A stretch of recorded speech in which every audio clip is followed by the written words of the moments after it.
आज हमने विधिवत पूरा इंटरव्यू देखा है, बहुत पुराना इंटरव्यू लॉरेंस बिश्नोई का। यह तो बहुत बड़ा देशभक्त और देश प्रेमी आदमी है, महापुरुष है। उसके विचार सुनो आप। जो भी व्यक्ति उसका 50 मिनट का इंटरव्यू देखेगा, जो मैं कह रहा हूँ वह भी कहेगा। उसने इंटरव्यू मालूम है क्या क्या कहा? उसने कहा कभी भी हम नक्सलवाद, आतंकवाद और खालिस्तानवाद भारत में बर्दाश्त नहीं करेंगे। बोले हम सुनते ही साथ हमारी आत्मा कंपित हो जाती है। उसने पूछा चैनल वाले ने, उसने कहा कि हमने आपके बारे में ऐसा ऐसा सुना है।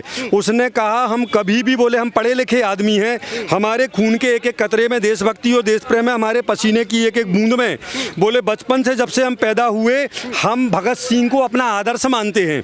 वो टी शर्ट भी पहनता है। ये चर्चाएं आज नहीं हो रही, भगत सिंह इंटरव्यू है। लोगों ने उसका गलत प्रचार किया है।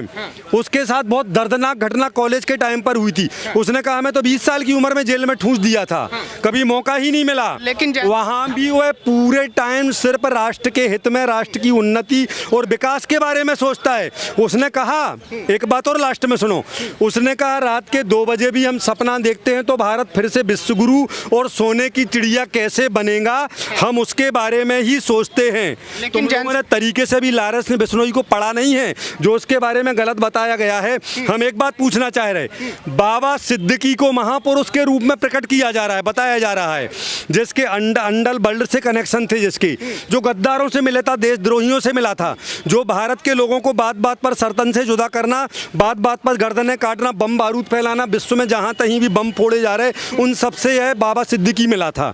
जो जेल के बाहर रह करके भी देशद्रोह के काम करता था और वह जेल में रह करके भी देशभक्ति और देश प्रेम के काम कर रहा है। वह जेल में रह के भी गौशाला की चर्चा करता है, अपनी सनातनी संस्कृति को बचाने की चर्चा करता है, हिंदुत्व को, और वहां को जेल में रह करके भी बचाने की चर्चा करता है। सलमान बाबा सिद्दीकी के बारे में एक वीडियो बता दो, उसने कभी गौशाला की चर्चा की? सलमान खान ने गौशाला की चर्चा की? वह तो 4-4 काले हिरणों को मार के खा गया। कभी चर्चा सुनी है इनके मुंह? लेकिन जैन साहब, सलमान खान के जो समर्थक है, जो खान गैंग है, एक तरीके से बॉलीवुड है, कह रहे कि लॉरेंस बिश्नोई ने ऐसा क्या कर दिया जो जनता उसको इतना बड़ा देशभक्त। उनको बता देना कि भैया खुल के मत बोलो उसके बारे में, वरना हमने सुना है उसके 700 शूटर नाम लिखने में लगे हैं। कहना बेटा तुम्हारा नाम लिख गया, अब पहले से ही श्रद्धांजलि है, गलती करके मत बोलो। हम डंके की चोट पर एक बात कह सकते हैं, तो वास्तव में भगत सिंह टाइप का आदमी निकला। इसको तो हमें बहुत पहले फॉलो करना था। उसको पढ़ो, उसको सुनो, उसके बारे में देखो आप। वास्तविकता में वह बहुत ऊंची हस्ती है, और हम तो यहीं से कनॉट प्लेस से पूरी बिश्नोई समाज की माताओं को, लॉरेंस के माता पिता जहां कहीं भी हों, उसके पूरे खानदान को, उसके पूरे रिश्तेदारों को, पूरी बिश्नोई समाज को यहीं से नमस्कार करते हैं, जयराम जी की करते हैं। ऐसी औलादें हिंदू समाज में पैदा होना चाहिए। बहुत बड़ा देशभक्त है। सरकारों के बस का एक समुदाय विशेष से जीतना कठिन काम हो रहा है। बहुत कठिन माहौल चल रहा है। सब्जियों में, फूल की मालाओं में, फलों के जूस में, दुनिया भर में कहीं मूत्र, कहीं थूक, कहीं लेटरिन, यह सब भी चल रहा है। सब तरीके से हिंदुओं को डराया जा रहा है, टेरर क्रिएट किया जा रहा है। ऐसा लगता ही नहीं हम हिंदू राष्ट्र में हैं। ऐसे लॉरेंस बिश्नोई जैसे व्यक्ति हर हिंदू घर में कंपलसरी एक एक पैदा होना चाहिए। अगर हिंदुत्व को बचाना है, सनातनी संस्कृति को बचाना है, भारतीय संस्कृति और सभ्यता को बचाना है, हर घर में लॉरेंस बिश्नोई चाहिए। और गलती करके उसकी गलत बातों का प्रचार मत करो। अगर उसने अपने जीवन में इतनी सी गलती की है तो उसके इतने महान विचार हैं, महान विचार, उन पूरों को सुनो। वह भगत सिंह की आत्मा उसके अंदर बैठी है, सुभाष चंद्र की आत्मा उसके अंदर बैठी है। जितने महापुरुष भारत में पैदा हुए हैं उन सबकी आत्मा लॉरेंस बिश्नोई के अंदर विराजमान है। लेकिन जो खान गैंग के लोग हैं, बॉलीवुड के लोग हैं, कह रहे हैं कि भाई एक तरफ जो है लॉरेंस बिश्नोई की वजह से देश बदनाम हो रहा है, उधर कनाडा कह रहा है कि भाई लॉरेंस बिश्नोई रो के साथ में मिलके हमारे यहाँ पे हत्याएं करवा रहा है खालिस्तान। विदेशी लोग सब देख रहे हैं कि यहाँ पर भारत में आतंकवादी के जनाजे में लाखों करोड़ों लोग जाते हैं, और अब्दुल कलाम जैसा भारत का सबसे महान राष्ट्रपति जब मरता है तो वहाँ पर गिनती के आदमी भी नहीं जाते। यह विदेशी लोगों को दिख नहीं रहा है क्या? वो खुद कहते हैं कि आतंकवाद को इतना ज्यादा प्रमोट, बोले हिंदू राष्ट्र में, हिंदुओं के इलाके में हिंदू डर के मारे जी रहा है। स्थिति कितनी भयंकर। हमने दिल्ली के एक हफ्ते में दिल्ली के 50 पार्कों का सर्वे किया। सवेरे सवेरे वहाँ पर 15 साल से लेकर के 25 साल के उम्र के एक विशेष समुदाय के बच्चे आते हैं, और जहाँ पर हिंदू बच्चियाँ और बच्चे जहाँ पर वो आसन प्राणायाम योग ध्यान करते हैं, वहाँ पर टेरर क्रिएट करते हैं। 50% हिंदुओं का उन पार्कों में आना बंद हो गया। अपनी आंखों से देखते हैं। एक तरफ खाने पीने की वस्तुओं में लैट्रिन, बाथरूम और टीबी के मरीजों का कब मिला करके खिलाया जा रहा है कि पूरे हिंदुओं को ऐसे ही मरीज बना दो, अपने आप ही मर जाएंगे। चारों तरफ से हिंदुओं को घेरा जा रहा है और विदेशों में जहां कहीं भी हैं वहां भी अनंत अत्याचार किए जा रहे हैं। इसके बारे में विदेशियों को दिखता नहीं है क्या? वह सब कुछ जानते हैं, सब कुछ जानते हैं। हम तो कहते हैं ऐसे व्यक्ति भारत के हिंदुत्व को और सनातनी सभ्यता को बचा सकते हैं। जैसे कनाडा बोल रहा है कि भारत सरकार गैंगस्टर को बचा रही है, अपराधियों को बचा रही है। अरे वो गद्दार है, वो साले विदेशी अमेरिका के बारे में आ गया। पता है आपको? खालिस्तानियों का पक्का सपोर्टर पन्नू के बारे में पढ़ा है? अभी लगातार वही चैनल पर चल रहा है। पन्नू नंबर 1 का टेररिस्ट है वह, उसके सपोर्ट में अमेरिका। तो मोदी ने इनको और बड़ा खेल दिखा दिया कि अच्छा बेटा तुम होशियारी बताओगे। उसने जाके रूस में मुलाकात की। उसने कहा अगर बेटा चीन, रूस और भारत एक हो गए तो अमेरिका की पेशाब निकाल देगा। क्या करेगा? मोदी इन सब का बाप है और इनके बाप का बाप योगी है। अमेरिका जहां जहां होशियारी बताएगा उसने तत्काल में जाके चर्चा रख दी। पता है आपको, जमीन संबंधी उसके बारे में भी चर्चा हुई और एक ही बात अमेरिका को दिखा दी कि अगर रूस, चीन और भारत मिल गया तो तुम्हारी दिन के 2 बजे और रात के 2 बजे पेशाब निकाल देगा।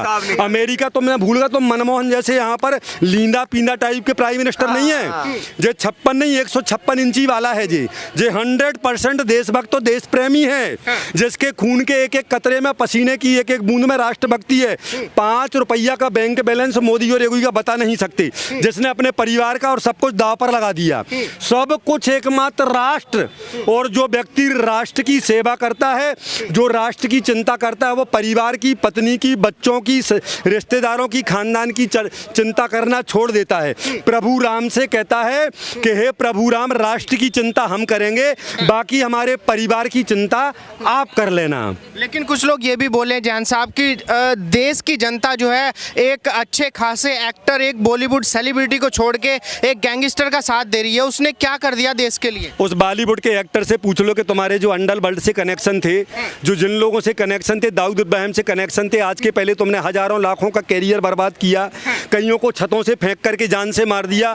वो 22 साल की दिव्या भारती, ऐसा पता लगा है तुम्हें? सुशांत सिंह में भी यही लोग हैं सबके सब।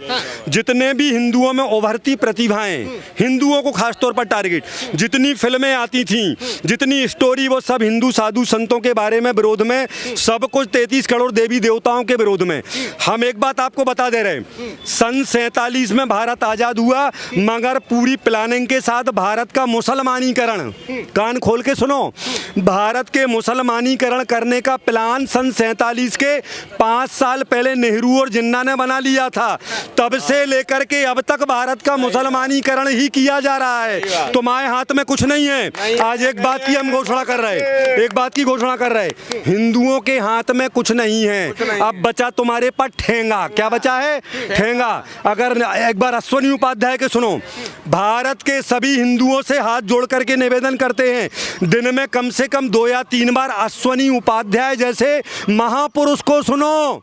टाइम मिले तो पुष्पेंद्र कुलश्रेष्ठ को सुनो। अगर अश्वनी उपाध्याय को भी सुनोगे, इतनी बातें पता लगेगी तुम्हें, कितनी तहसीलों में, कितने ग्राम पंचायतों में, कितने जिलों में, कितने राज्यों में जब एक समुदाय के लोगों की संख्या बढ़ जाती है, हिंदू अपनी जायदाद और अपनी संपत्ति सब छोड़ के भाग जाते हैं। हिंदुओं के हाथ में कुछ नहीं है। अब तो सब प्रभु राम के ऊपर है। जब तक तुम बचे रहो और जब तक तुम जो कर लो, देश तो तुम्हारे हाथ से जा चुका है।